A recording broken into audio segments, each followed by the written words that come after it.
The encounter, the acrid stench of plasma fire and burning synthetics, filled Captain Maya Reeves' lungs as she crawled through the wreckage of what had once been the forward operating base of the 82nd Terran Expeditionary Force. Her combat armor was streaked with carbon scoring, the right shoulder plate completely shattered, exposing the mesh underlay that had barely prevented the Scourge cannon fire from taking her arm off. Jensen Kowalski report, she rasped into her comms, met only with static and the distant thunder of orbital bombardment. The sky above Nexus 7 flashed purple and red as Earth Alliance cruisers exchanged fire with the Scourge hive ships. Maya knew their chances of extraction were diminishing with every passing minute. Her tactical display flickered, the damage to her helmet compromising its functionality. Still, it registered multiple biosigns fading out across what had been their defensive perimeter. The 82nd had been hit hard, ambushed despite their supposedly secure position. Intelligence had failed them catastrophically. Maya paused at a ridge overlooking the valley where the main assault had come from. The Scourge, insectoid warriors bred for conquest, had withdrawn to regroup, leaving the battlefield strewn with the dead and dying of multiple species. In a war that had united former enemies against a common threat, the forward bases were staffed with mixed species contingents. Maya's own unit had included Terrans, Centaurians, and a small detachment of Valkari warriors. Her eyes caught a flicker of movement, a glint of iridescent scales reflecting the fires of destruction. About 50 meters away, a Valkari soldier was pinned under debris, still alive but clearly immobilized. "Command, this is Captain Reeves," she transmitted on the emergency frequency. "I've got a survivor in Sector 8, requesting extraction coordinates." The response came broken and distorted. "All units. Immediate withdrawal. No retrieval of wounded. Repeat, full evacuation." Maya swore under her breath. She understood the protocol. When the Scourge overwhelmed a position, they left no survivors, they consumed them. The wounded were already considered lost. She should run.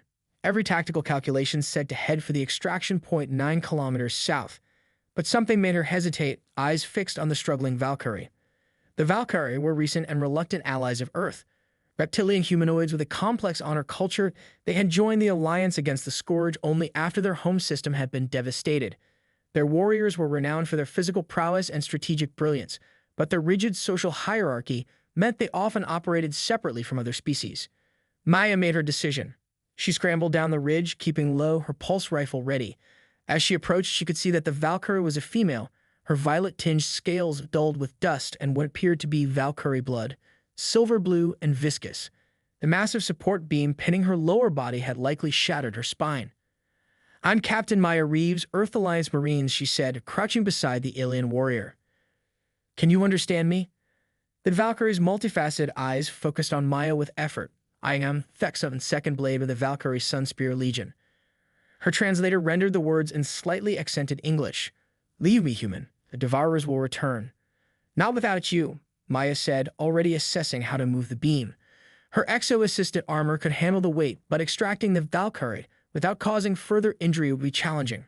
"Why?" Thex'ahn's voice carried confusion. "My spine is severed. I am combat ineffective. Even my own battlekin have enacted the rite of passage, leaving me to an honorable death." Maya activated her armor's enhanced strength mode, feeling the servos whine in protest due to the damage. "Yeah, well, I'm not Valkyrie. And humans have this annoying habit of not leaving people behind, especially allies." With a grunt of effort, she leveraged the beam up and away from Thex'ahn's lower body. The damage was as bad as she feared. The Valkyrie's lower torso was crushed, silver blue blood pooling beneath her. Maya injected a universal coagulant from her medkit into Thex'ahn's system. The alien hissed in pain but did not resist. "Your actions defy logic, human," Thex'ahn said, her breathing labored. "Your warriors retreat. You endanger yourself for one who cannot fight."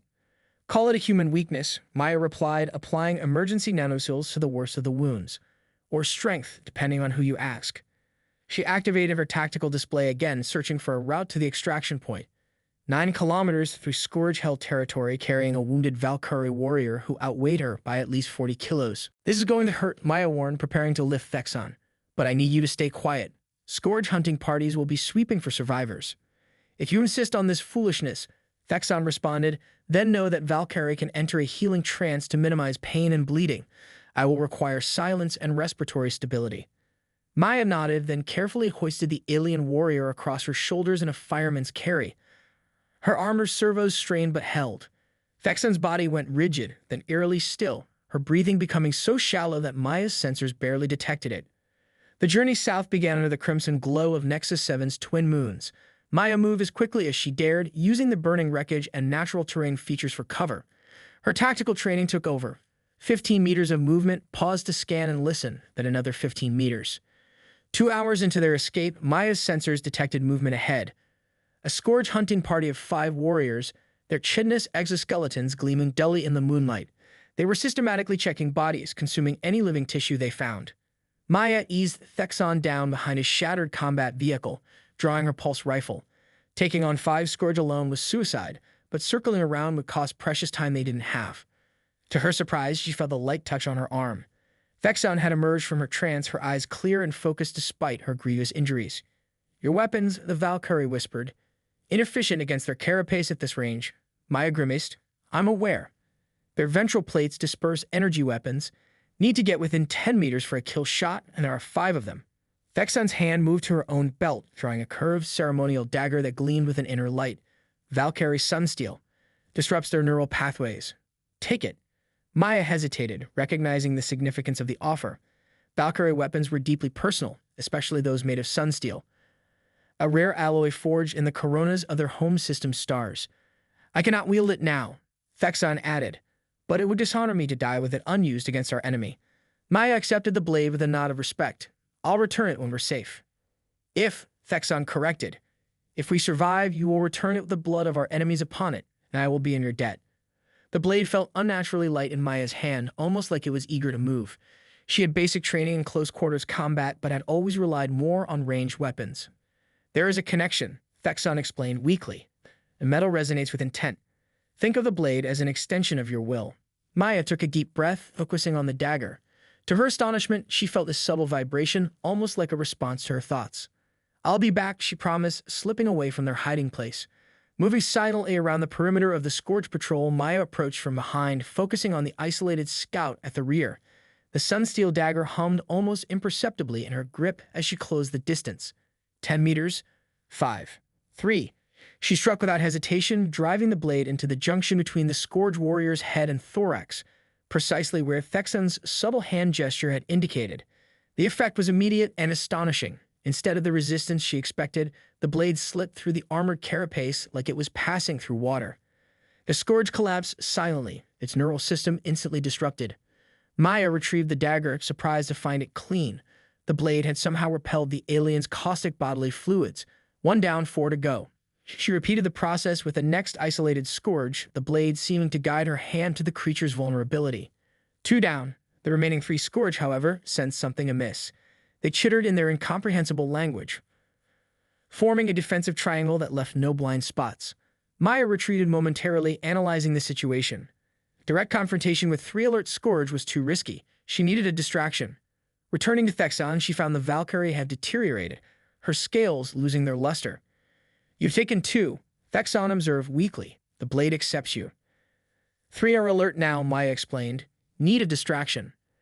Thex'ahn's multifaceted eyes closed briefly. "My armor contains a resonance module, emergency signal. We'll attract them, but also potentially others farther away." "How long would we have?" "Perhaps 2 minutes before more arrive." Maya considered their options. "Give it to me. I'll plan it away from our escape route, take the 3 when they investigate, then return for you." Thex'ahn disconnected a small device from her armor's chestplate. "Activate with pressure on both sides." Maya nodded, taking the device and moving out again. She circled wide, approaching the ruined command center north of their position. Placing the resonator behind debris, she activated it and immediately moved to a flanking position. The effect was immediate. The device emitted a pulsing subsonic vibration that Maya could feel rather than hear. The 3 Scourge warriors instantly oriented toward it, moving with uncanny coordination. As they investigated the source, Maya struck. The first fell before it registered a presence, the sunsteel dagger finding the neural junction with unerring precision. The second turned, mandibles flaring, but too late. Maya was already inside its guard, a blade severing what passed for its spinal column. The third Scourge warrior was quicker, its foretalons slashing at Maya's already damaged armor. She felt a sharp pain as one claw penetrated, slicing into her side. Gasping, she rolled away from a follow-up strike and came up with her pulse rifle, firing point-blank into the creature's face. The Scourge staggered but didn't fall, its armored head absorbing much of the energy. Maya switched tactics, dropping the rifle and lunging with the dagger. The blade seemed almost to pull her forward, finding its mark in the creature's thorax. The scourge collapsed instantly. Maya retrieved the resonator, deactivating it before hurrying back to Thex'ahn, her side burning with pain. The Valkyrie's eyes widened slightly at the sight of Maya's wound. "You're damaged," she stated. "It's nothing," Maya lied, applying a quick seal strip to the gash. "We need to move. That resonator might have attracted more than just those three." She helped Thex'ahn back into position across her shoulders, feeling the Valkyrie stiffen as she re-entered her healing trance. The journey resumed, more urgent now, with Maya's injuries slowing their pace and the knowledge that other Scourge parties might be converging on their location. By dawn, they had covered just over 5 kilometers. Maya's energy reserves were critically low, both physically and in her armor systems. She found shelter in the hollowed-out ruins of a research outpost, carefully settling Thex'ahn against a wall before collapsing beside her. The Valkyrie emerged from her trance, observing Maya with what might have been concern. "Your life signs are deteriorating, Captain Reeves. Just need a minute," Maya panted, injecting herself with a stim pack from her rapidly depleting medkit. "And it's Maya. If you're going to watch me bleed all over this planet, might as well use my name." Thex'ahn's head tilted slightly. "Maya, a designation with meaning? My mother liked ancient Earth mythology. Maya was a goddess of illusions in some cultures. She checked the seal on her wound, finding it holding, but the infection countermeasures struggling against the alien toxins. Appropriate," Thex'ahn commented. "You have created the illusion of our survival when logic dictates we should both be dead." Maya managed a pained laugh. "That's almost Valkyrie humor, isn't it?"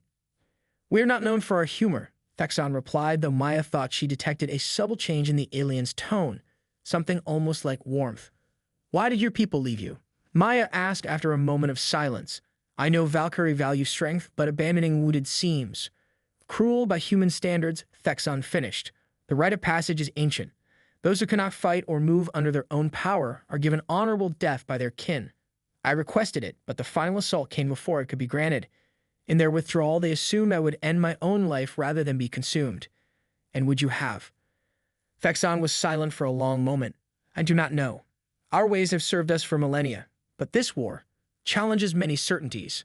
Maya checked her tactical display, still 4 kilometers to the extraction point and less than 6 hours before the final transports would leave. Her armor's power cells were at 30%, and the stim pack was already wearing off. "We should move soon," she said, trying to rise. Thex'ahn's hand shot out with surprising strength, steadying her. "You require rest. The toxin from the Devourer's talon progresses through your system. Can't rest? Extraction window closing." "Then I will assist," Thex'ahn declared. "Valkyrie healing trance can be externalized, temporarily. A battlefield technique for maintaining unit cohesion." Before Maya could question this, Thex'ahn placed her scaled hand over Maya's wound. A sensation like cool water flowed from the contact point, spreading through Maya's side. The pain receded noticeably. "How did you?" "Biochemical exchange through dermal contact," Thex'ahn explained. "Temporary. My body's defenses recognize the Devourer toxins and can neutralize them briefly, but it will return to attacking you soon." Maya felt her strength returning, at least partially. "Thank you. That's not in any of our intelligence briefs about Valkyrie." "There is much your intelligence does not know," Thex'ahn replied. "As there is much we do not understand about humans, such as why one would risk death for a paralyzed alien with no viable military value." Maya checked her weapon and prepared to lift Thex'ahn again. Maybe that's exactly what this war needs, people willing to see value beyond military calculations. As they prepared to depart their temporary shelter, Maya returned the sunsteel dagger to Thex'ahn. "This saved my life. It's like it knew where to strike." Thex'ahn took the blade reverently. "The sunsteel remembers. Each time it tastes enemy blood, it learns their weaknesses. This blade has fought Scourge for 3 of your Earth years." "Smart weapon technology?" "No technology. The steel lives in its way. Another thing your intelligence reports would not understand." Maya considered this as she carefully lifted Thex'ahn again. Their journey was far from over, and the most dangerous part still lay ahead. But something had changed between them. Connection formed through mutual survival and shared pain. "Hold on," Maya said as they emerged into the harsh daylight of Nexus 7. "We're making it off this rock. Both of us." Thex'ahn's reply was quiet but determined. "Together, then. Against all logic and tradition." They moved south toward uncertainty and the faint promise of extraction, 2 warriors from different worlds united by the simple, defiant act of refusing to abandon each other to death. The journey. The punishing midday heat of Nexus 7 beat down on Maya as she navigated through a dried riverbed, using the high banks for cover. 4 hours of grueling progress had brought them within 2 kilometers of the extraction point, but her condition was deteriorating rapidly. The scourge toxin had returned with greater intensity, burning through her system despite Thex'ahn's temporary intervention. Your vital signs are becoming erratic, Thex'ahn observed from her position across Maya's shoulders. The Valkari had been alternating between her healing trance and periods of consciousness, monitoring their surroundings when Maya's focus faltered. "Tell me something I don't know," Maya gasped, stumbling slightly before catching herself against the riverbank. Her armor's medical systems were pumping the last of their antitoxins into her bloodstream, fighting a losing battle against the alien poison. "You must stop," Thex'ahn insisted. Another biochemical exchange called. "Could drain what little strength you have left," Maya interrupted. "I've seen your readings. You're not exactly in peak condition yourself." Though Valkari physiology was remarkably resilient, Thex'ahn's injuries were severe. The emergency nanocells were failing and internal bleeding had resumed. Both of them were running on borrowed time. Maya carefully lowered Thex'ahn into a sheltered alcove formed by the eroded riverbank and collapsed beside her, breathing heavily. Her tactical display flickered, showing the extraction point's beacon intermittently through layers of interference. 1 hour until the final transport departs, she noted grimly. "We're not going to make it at this rate." Thex'ahn's multifaceted eyes studied Maya with an intensity that seemed to cut through pretense. "You could still reach it alone." "Not happening," Maya replied automatically, though she'd had the same thought. Abandoning the wounded Valkari would significantly increase her own chances of survival. "We started this together, we finish it together." "An irrational sentiment that may cost both our lives," Thex'ahn observed, though there was no condemnation in her tone. "Yeah, well, humans specialize in irrational sentiments. It's kind of our thing." Maya forced herself to sit up, checking her weapons. "Why did your people really leave you, Thex'ahn? The full truth." The Valkyrie was silent for a long moment. "You have earned honesty," she finally said. "I am shunned, a discord bringer." "Meaning?" "I questioned the Sunspear Legion's tactics in our last 3 engagements, suggested integration with human and Centaurian forces rather than isolated Valkyrie operations." Her scaled fingers traced patterns in the dusty ground. "My battle kin saw this as betrayal of our ways. When I fell in battle, some saw convenience." Maya's eyes narrowed. "They abandoned you because you suggested working together?" "That's our way for 12,000 years," Thex'ahn interrupted. "Valkyrie fight as Valkyrie. We joined your alliance out of necessity, not conviction. And you thought differently. I saw the patterns in our defeats. Scourge adapts specifically to counter each species fighting in isolation. But when the defense of Helios Station succeeded through spontaneous multi-species coordination, I recognized a truth my Legion refused to acknowledge." Maya considered this new information. A progressive Valkyrie recommending integration with other species would indeed challenge their rigid military hierarchy, especially coming from a high-ranking warrior like a Second Blade. "So I'm not just rescuing an injured ally," Maya said. "I'm rescuing a revolutionary." Thex'ahn's expression was unreadable, perhaps merely a realist. The old ways lead to extinction against this enemy. Their conversation was interrupted by Maya's tactical display flashing an urgent proximity alert. She immediately tensed, raising her pulse rifle despite her weakened state.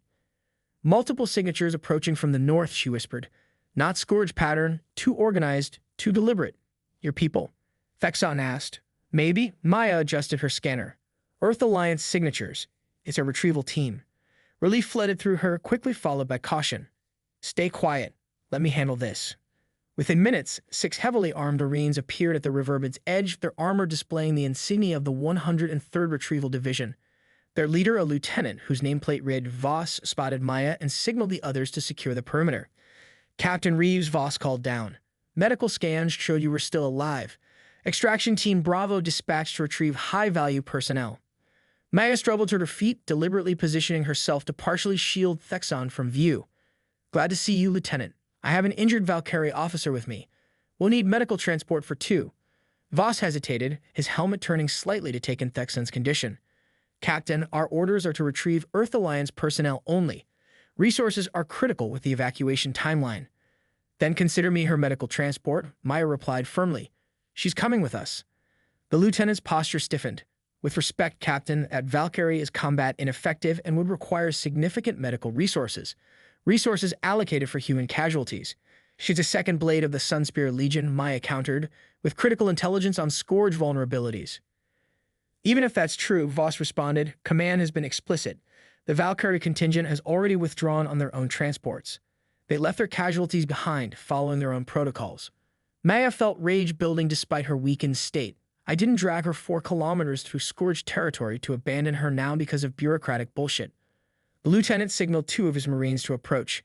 Captain Reeves, you're experiencing toxicity from scourge envenomation. Your judgment is compromised. We're extracting you now. As the Marines descended into the river, Maya raised her pulse rifle. Touch her, and there will be 3 casualties instead of 2. The retrieval team froze, weapons half-raised in confusion.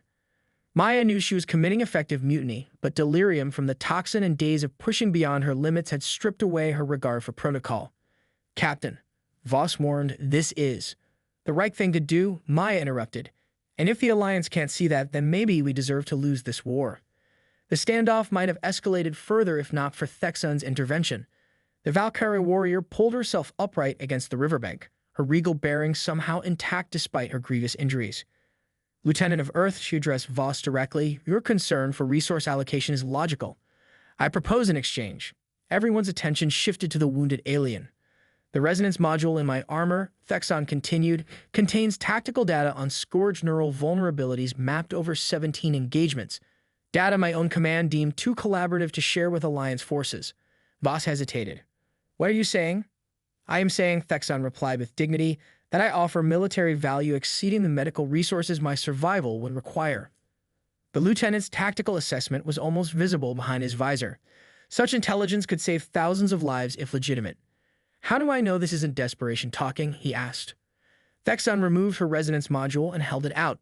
Preliminary access code, Sunspear Theta 6 Echo. Verify the data yourself. One of the Marines with technical specialization markings took the device and ran a field analysis.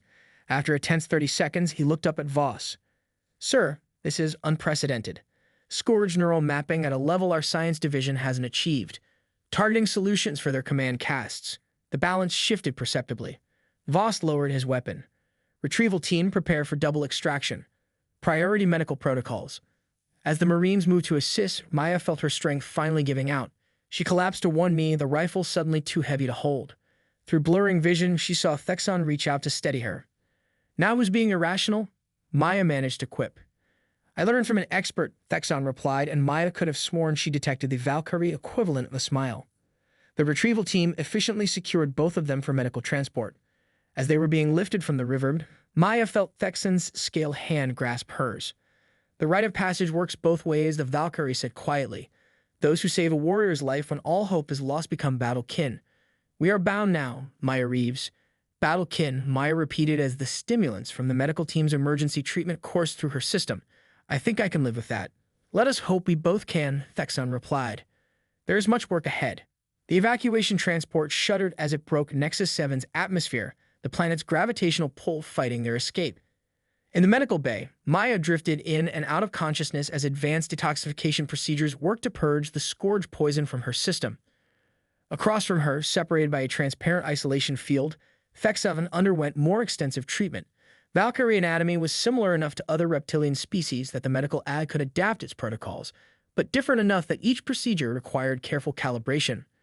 Maya will fully define Commander Ellison, head of Alliance operations in this sector, standing by her bed with a stern expression. Captain Reeves, she acknowledged, you've caused quite the stir. Maya attempted to sit up, military discipline asserting itself despite her condition. Sir, at ease before you tear something open again, Ellison ordered. I've reviewed Lieutenant Voss's report. Threatening Alliance personnel with a weapon is typically court-martial territory. Yes, sir, Maya replied without regret. However, Ellison continued, intelligence obtained from the Valkari officer has been authenticated by 3 separate divisions. It's the most significant breakthrough in scourge vulnerability analysis we've had in this entire conflict. Maya glanced toward Thex'ahn, who appeared to be in another healing trance. She's a progressive, sir. Believes in actual cooperation between species, not just parallel fighting. So I gather, Ellison's expression remained hard to read. The Valkari High Command has made formal inquiries about Second Blade Thex'ahn. Maya tensed. They abandoned her, sir. That's not their version. They claim she was separated during tactical withdrawal and presumed dead. Ellison studied Maya carefully. They've requested her immediate return to Valkari Command. With respect, sir, that's bull. I'm aware, Captain, Ellison interrupted. Surprisingly, our xenolinguistics team detected significant discrepancies in their communication patterns. They want her back, but not for the reasons they're stating. Maya struggled to keep her voice level. She challenged their isolation protocols, advocated for integration with human and Centaurian forces, which makes her valuable to us and dangerous to conservative Valkari leadership, Ellison concluded. I deny their request on medical grounds. For now. Relief washed through Maya, quickly followed by suspicion. Why?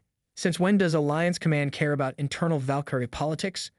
Ellison moved closer, lowering his voice. Because I've seen the combat footage from your armor's recorder. The way you've used that Valkari blade against the Scourge. The way she transferred healing capabilities to you. Things that shouldn't be possible according to everything we know about cross-species limitations. Maya remained silent, unsure where this was heading. Our xenobiologists are fascinated, Ellison continued. There's evidence of unprecedented biochemical compatibility between you and the Valkari. Something about your specific genetic markers responding to hers. Meaning what, exactly? Meaning you might be the key to actual integration, not just cooperation. A template for human Valkari combat pairs with enhanced capabilities. Ellison straightened. Once you're both recovered, I want you to work with her. Develop these capabilities, document them, find out if they're transferable to other personnel. Maya looked again at Thex'ahn, remembering the strange connection she felt when wielding the sunsteel blade, the cooling relief of the alien's healing touch. She'll face exile from her people, Maya noted. Perhaps, Ellison acknowledged, or perhaps she'll become the catalyst for changing their entire approach to this alliance. Either way, she'll need someone she trusts. He paused meaningfully. Someone who's proven willing to point a weapon at their own people to protect her. After Ellison departed, Maya lay back, processing the implications. Her rash decision to save one wounded alien might have unintentionally opened a door to a new kind of warfare against the Scourge, one that truly merged the strengths of different species instead of merely coordinating separate efforts. Hours later, she woke to find Thex'ahn conscious in her isolation chamber, those multifaceted eyes fixed on her. I'm told your people want you back, Maya said. To silence me, yes, Thex'ahn replied calmly. The path I advocate threatens thousands of years of tradition. And now Alliance Command wants to use you as a test case for human Valkari integration. While my own command would prefer to see me honorably deceased, the Valkyri's expression shifted subtly. It seems we are both caught between worlds now, battlekin. Maya managed a weak smile. Well, when you put it that way, want to reshape interspecies warfare together. With the human who defied both logic and orders to save an enemy's cast-off. Thex'ahn's voice carried an unfamiliar warmth. I would have it no other way. Outside their medical bay, the evacuation fleet prepared for jump to lightspeed, carrying refugees from another world lost to the Scourge advance. But within that sterile ruin, something new had been born. A connection between species that might yet turn the tide of a war that threatened all sentient life in the galaxy. The Alliance, 3 weeks after their escape from Nexus 7, Maya stood at the observation deck of the Alliance carrier Intrepid, watching as shuttlecraft ferried personnel and equipment to the surface of Helios Prime. The massive gas giant's habitable moon had become the new forward headquarters for Alliance operations following the loss of 3 border systems to the Scourge advance. Her body had mostly recovered, though occasional tremors in her right hand served as a reminder of how close the Scourge toxin had come to killing her. The medical nanites had repaired most of the damage, but some neural pathways would take months to fully regenerate. Contemplating our tactical disadvantage, Thex'ahn's voice came from behind her. Maya turned to find the Valkari warrior approaching, her movement fluid despite the specialized exoskeleton supporting her lower body. The spinal damage had been beyond complete repair with current medical technology, but the hybrid assistive frame combining Earth Alliance robotics with Valkari biomechanical interfaces allowed her near-normal mobility. Just thinking about how quickly everything changes, Maya replied. A month ago, we were holding the line at Nexus. Now we're falling back to core systems. Thex'ahn moved beside her, the subtle wear of her exoskeleton barely audible. The Scourge adapt quickly. Our previous strategies become ineffective as they evolve countermeasures. And yet Command keeps deploying species-specific battle groups. Maya noted with frustration. Humans here, Valkari there, Centaurians somewhere else. All fighting the same enemy but refusing to truly combine our strengths. Thex'ahn's multifaceted eyes reflected the gaseous swirls of Helios Prime. Change comes slowly to old warriors. The Valkari High Command has officially designated me Thex'ahn the Sundered, cut from the lineage records of my bloodline. Maya turned to her, shocked despite having anticipated resistance from the Valkari leadership. They disown you for working with us. For surviving when tradition demanded my death, Thex'ahn corrected, and for sharing sacred combat techniques with a non-Valkari. The Sunsteel responds to you. This alone would justify my exile. A familiar anger flared in Maya. after everything your intelligence has given us. It changes nothing. Thex'ahn interrupted with surprising gentleness. I made my choice on Nexus 7. Every breath since then has been borrowed time, shaped by your human stubbornness. Maya's hand unconsciously moved to the ceremonial dagger now permanently affixed to her combat harness. Thex'ahn's sun-sealed blade officially on loan to study its properties, but both of them knew it was more meaningful than that. Commander Ellison wants us in the war room in an hour, Maya said, changing the subject. The first field test of our, whatever this is. The humans call it Project Symbiosis. Thex'ahn replied with the subtle shift in vocal tones that Maya had come to recognize as amusement. Your scientists lack poetry. Better than the Centaurian term, what was it? Xenobiological Combat Fusion Protocol. They shared a moment of levity, brief respite from the weight of their unprecedented situation. For 3 weeks, they had been subjected to exhaustive testing, neural scans, genetic analysis, combat simulations as Alliance scientists attempted to understand the unique compatibility that had developed between them. The biochemical exchange that had allowed Thex'ahn to temporarily neutralize scourge toxins in Maya's system was supposedly impossible according to existing xenobiology. The way Maya could intuitively wield Valkari's sunsteel defied established limitations of the weapon's psychoreactive properties. Something fundamental had changed when they fought to survive together on Nexus 7, and Alliance Command was desperate to weaponize it. Do you think others can do what we did? Maya asked as they left the observation deck, heading toward their shared quarters. Another unprecedented arrangement justified by the need to study their ongoing biological synchronization. The scientists believe our initial compatibility was rare but not unique, Thex'ahn responded. They have identified 43 potential human candidates and 17 Valkari with similar genetic markers. Whether the connection can be artificially induced rather than forged through shared survival, she left the thought unfinished. Their quarters reflected their hybrid status within the Alliance hierarchy, half standard human military configuration, half adapted to Valkari environmental preferences. The temperature cycle between their respective comfort zones and specialized equipment monitored their physiological responses to each other's presence. Maya began checking her combat armor, a ritual before any mission. The standard Earth Alliance design had been modified with integrated ports for biochemical exchange with Thex'ahn systems, theoretical technology that had never been field-tested. You're concerned about today's demonstration, Thex'ahn observed, not a question but a statement. Ellison's bringing in the Joint Chiefs and representatives from every species in the Alliance, Maya replied. If we fail to perform as expected, we become curiosities rather than potential saviors, Thex'ahn finished. I am familiar with the politics of desperation. Maya paused her preparations, looking directly at her alien partner. Does it bother you? Being seen as a potential weapon rather than a person, being paired with me not by choice but by biological accident. The question had been unspoken between them for weeks, lingering beneath their cooperation with the scientists and military strategists. Thex'ahn approached, her exoskeleton wearing softly. With deliberate movements, she placed her scaled hand against Maya's, initiating the now familiar biochemical connection. The cool sensation spread up Maya's arm as their systems synchronized. Among Valkari, there is a concept called Charellen, the bond that exceeds purpose, Thex'ahn said quietly. Warriors who find themselves connected beyond duty or necessity, it is rare and considered sacred. Maya felt the subtle shift in her perception that came with their connection, enhanced sensory awareness, a peripheral sense of Thex'ahn's emotional state, the faint doubling of her heartbeat aligning with the Valkari's different circulatory rhythm. Is that what we have? She asked. What began as survival has become something more, Thex'ahn acknowledged. Whether they use us as weapons or discard us as failures, what exists between us transcends their understanding. The moment was interrupted by the chime of Maya's comm unit. Captain Reeves, Commander Ellison requests your immediate presence in War Room 1. The Valkari delegation has arrived early and is expressing concerns. Maya sighed. Tell him we're on our way. She disconnected the biochemical link with reluctance, the world seeming slightly duller as their systems separated. Shall we face our judges, battle-kin? Thex'ahn asked, an unusual edge of humor in her voice. Together, Maya affirmed, the word carrying more weight than it once had. War Room 1 was thick with tension when they arrived. Around the central holographic display stood the highest-ranking representatives of the Alliance, human admirals with their chests heavy with commendations, towering Centaurian war philosophers in their ceremonial armor, and a delegation of 3 Valkari Sun Marshals, their scaled faces impassive but their body language radiating disapproval. Commander Ellison moved to intercept Maya and Thex'ahn before they could fully enter the room. Captain Second Blade, he greeted them formally. Be advised that the Valkari delegation has formally protested this demonstration.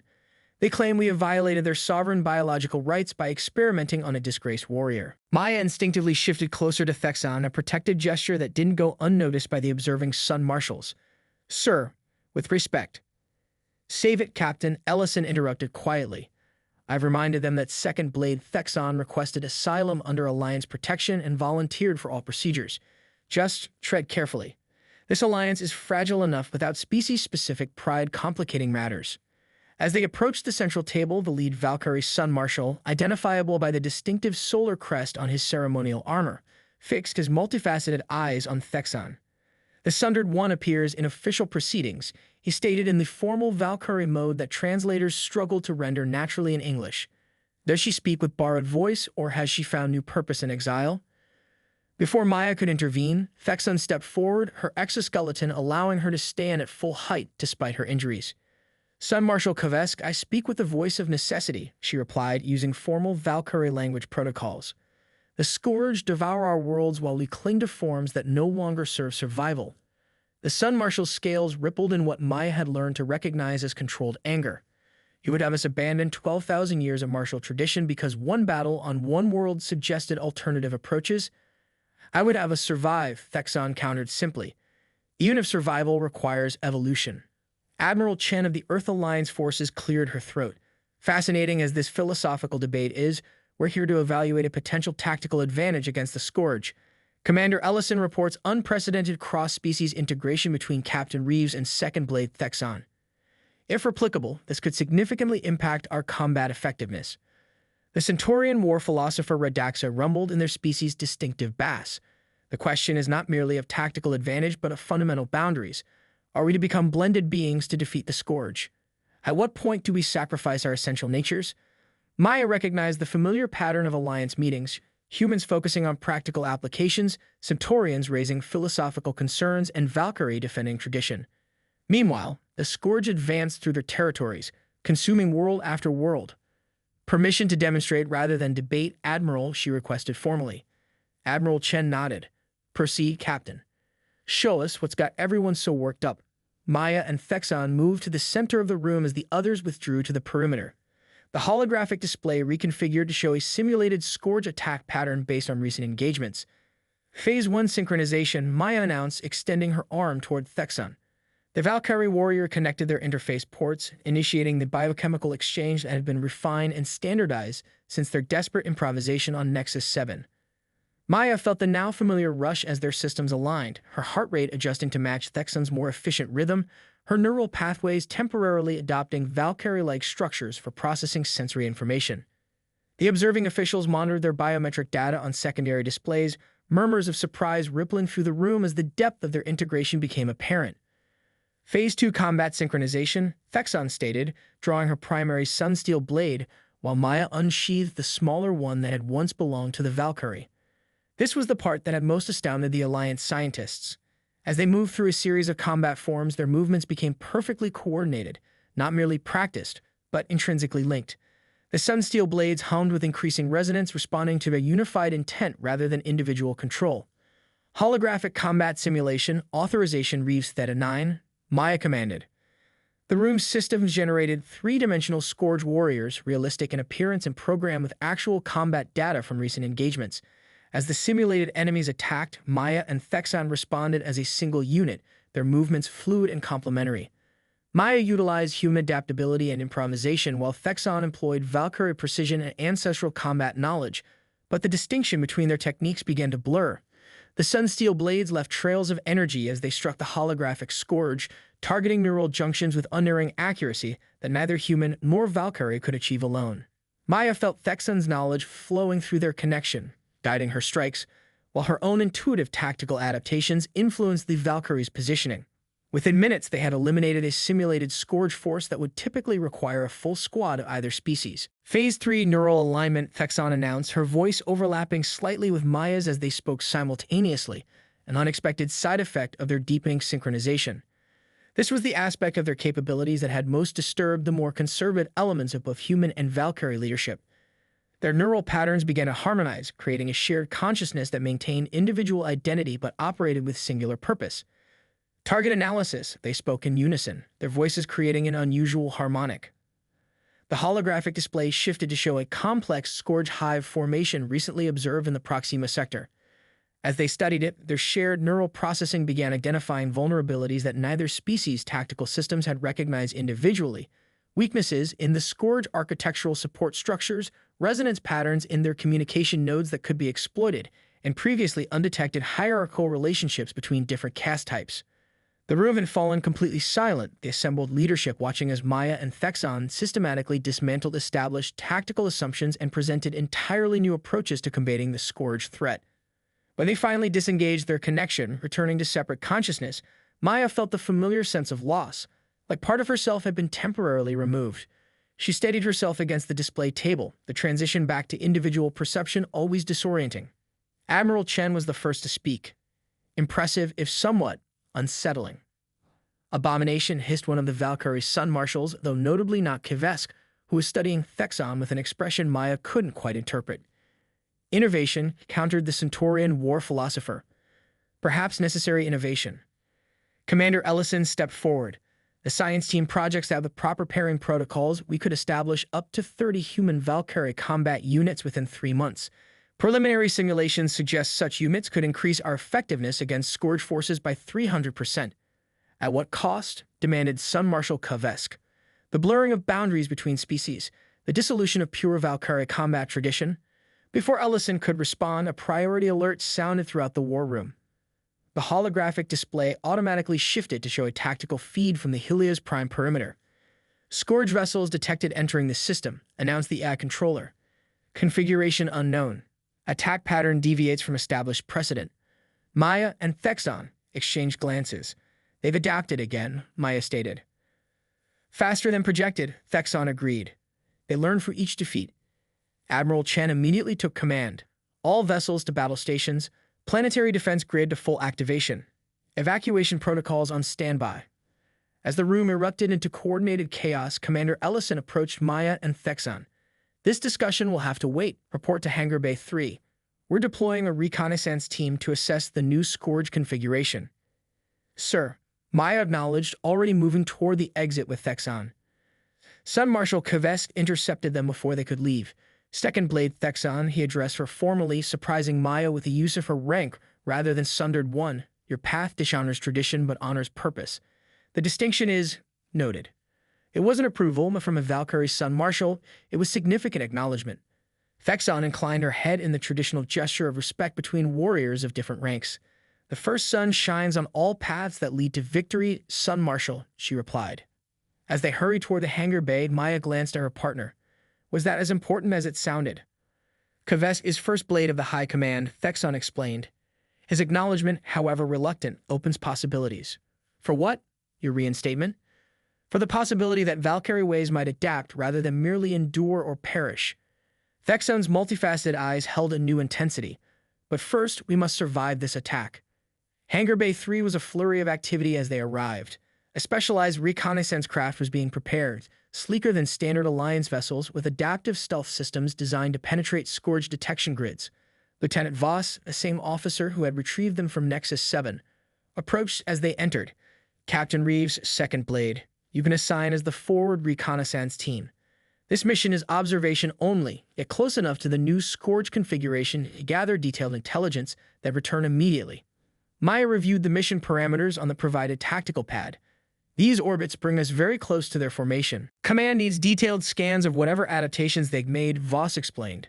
Long-range sensors aren't cutting it. Your unique capabilities make you the logical choice. The unspoken question hung between them. Would they utilize their synchronization for this mission? It hadn't been officially authorized for field deployment yet.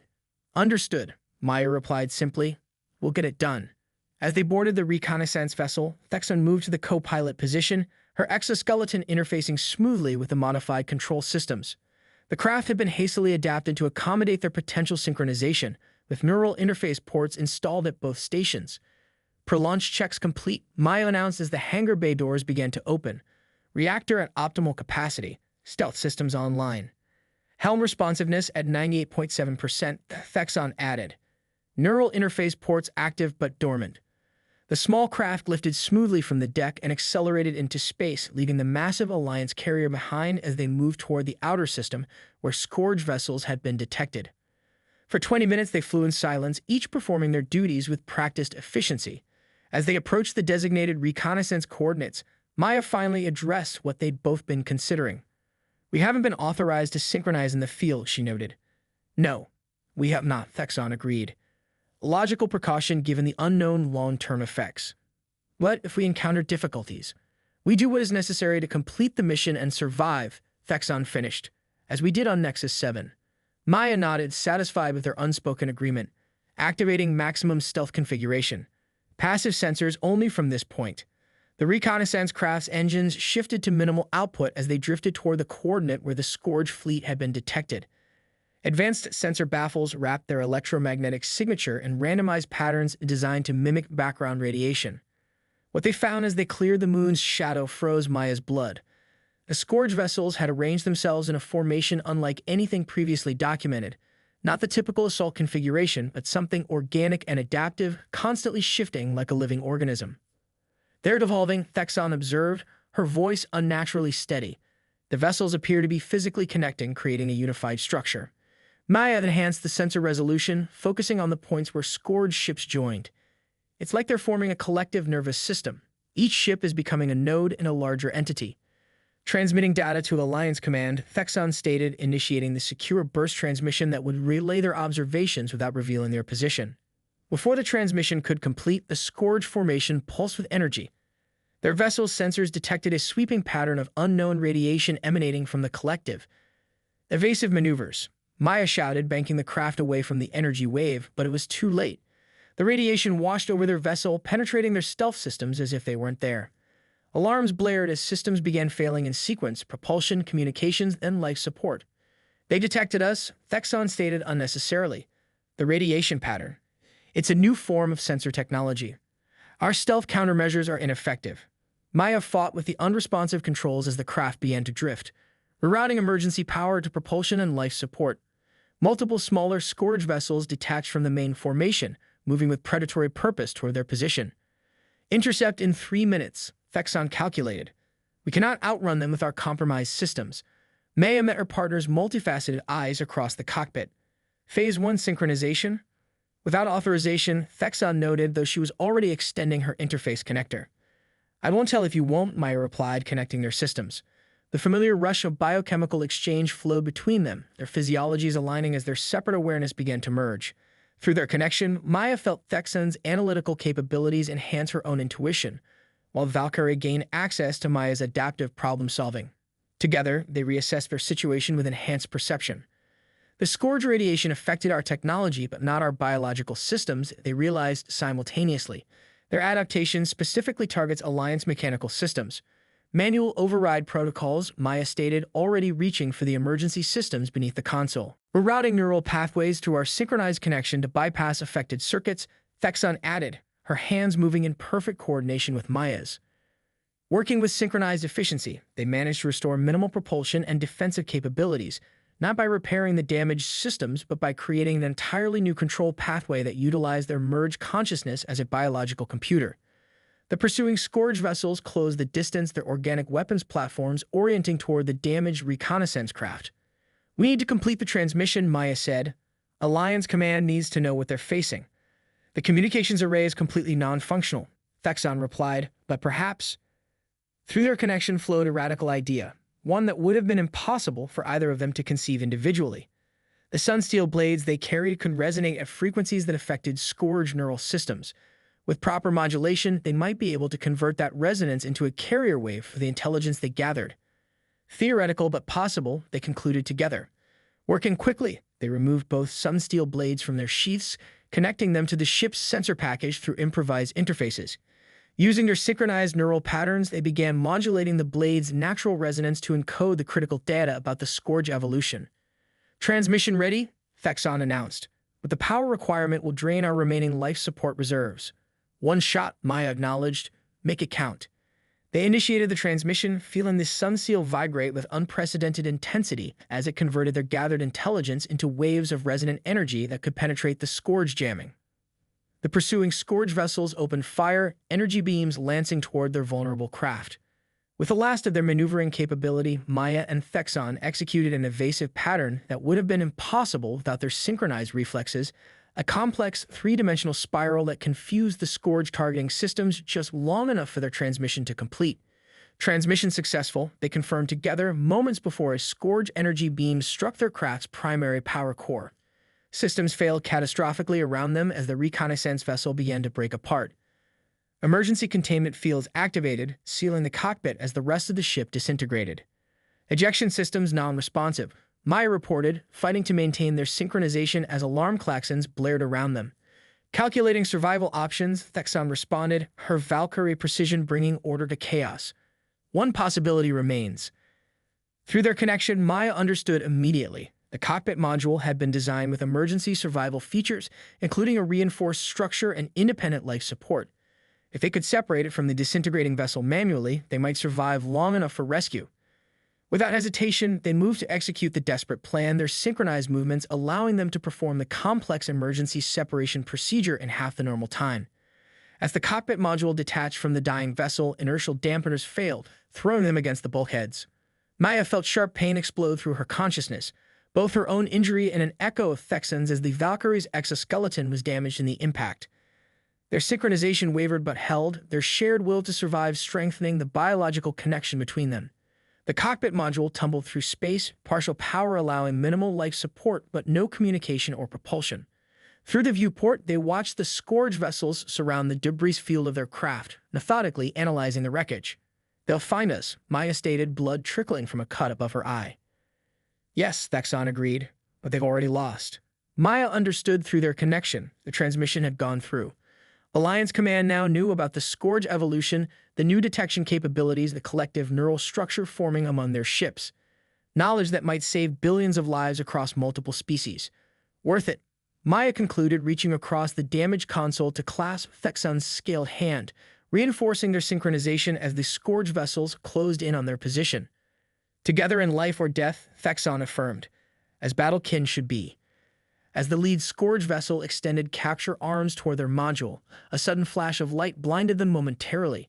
When their vision cleared, they saw Alliance fighters streaking past, engaging the Scourge ships with precision strikes that could only have been guided by the intelligence they transmitted. The carrier must have dispatched a rapid response team when they received our data, Maya realized, hope surging through their connection. Based on our last known coordinates, Thex'ahn added, logical but unexpected. Among the Alliance fighters, they recognized a unique configuration, larger vessels with distinctive dual cockpits and hybrid human Valkari markings. Prototype synchronized combat units they understood simultaneously. They'd accelerated the program. Their module's emergency beacon activated automatically as Alliance vessels secured the area, driving back the surprised Scourge ships that had not anticipated such a swift and coordinated response. Within minutes, a specialized recovery vessel had locked onto their module, bringing it into a shielded bay where emergency teams waited. As the hatch opened, Maya and Thex'ahn maintained their synchronization, moving with shared purpose despite their injuries. Commander Ellison was waiting as they were helped from the damaged module. "Captain, Second Blade. Your transmission came through. The Joint Chiefs are already implementing countermeasures based on your intelligence." "The prototype units," Maya began. "Authorized for emergency deployment after your demonstration," Ellison explained. 7 human Valkari pairs with basic synchronization capability. Not at your level of integration, but enough to make a difference in this engagement. Thex'ahn's attention shifted to the Valkari officer overseeing the prototype squadron. None other than Sun Marshal Kvesk himself, his formal armor replaced by a pilot's interface suit. "You fly with them?" she asked in disbelief. Kvesk approached, his posture revealing a complexity of emotion unusual for a Valkari of his rank. "The first sun illuminates new paths when old ones lead to darkness," he stated formally. "Your transmission contained neural patterns from your synchronization, patterns that validated theories I have harbored since the fall of our home system." Maya felt Thex'ahn's shock ripple through their connection. "You supported integration?" Silently, Kvesk acknowledged. "Until evidence could not be denied. The Sunspear Legion will adapt or perish, as all life must when the universe changes." As medical teams moved in to treat their injuries, Maya and Thex'ahn maintained their physical connection, reluctant to separate their consciousness after coming so close to death. "The program will expand now," Ellison informed them. "Your success has convinced even the skeptics. We're identifying more compatible pairs among all Alliance species. Not just humans and Valkari, but Centaurians and others as well. A new kind of warfare, Maya observed. A new kind of alliance, Thex'ahn corrected, beyond cooperation to true integration. As they were guided toward the medical bay, Maya glanced back at the view screen showing the ongoing battle. The prototype synchronized fighters moved with unmistakable coordination, executing maneuvers that neither species could have performed alone. For the first time since the war began, the Scourge vessels were retreating rather than adapting, faced with an evolution they hadn't anticipated. "Think it will be enough?" Maya asked through their connection. Thex'ahn's response carried the weight of both hope and realism. "It is a beginning, created because one human refused to leave a paralyzed alien to die, and because one Valkari was willing to question 12,000 years of tradition," Maya added. Around them, the Alliance vessel hummed with renewed purpose as news of their discovery spread throughout the command structure. What had begun as a desperate act of compassion on a dying world had evolved into something that might yet save all their species from extinction. The Scourge had adapted, evolved, and nearly won. But they hadn't accounted for the most unpredictable variable in the equation. What could happen when two different beings chose to see value in each other beyond military calculation? When compassion became the catalyst for evolution? Battlekin, once a concept unique to Valkari culture, was becoming something more, a template for a new kind of alliance that transcended the boundaries between species. An alliance born because everyone had refused to save a paralyzed alien warrior, except one stubborn human soldier who couldn't leave an ally behind.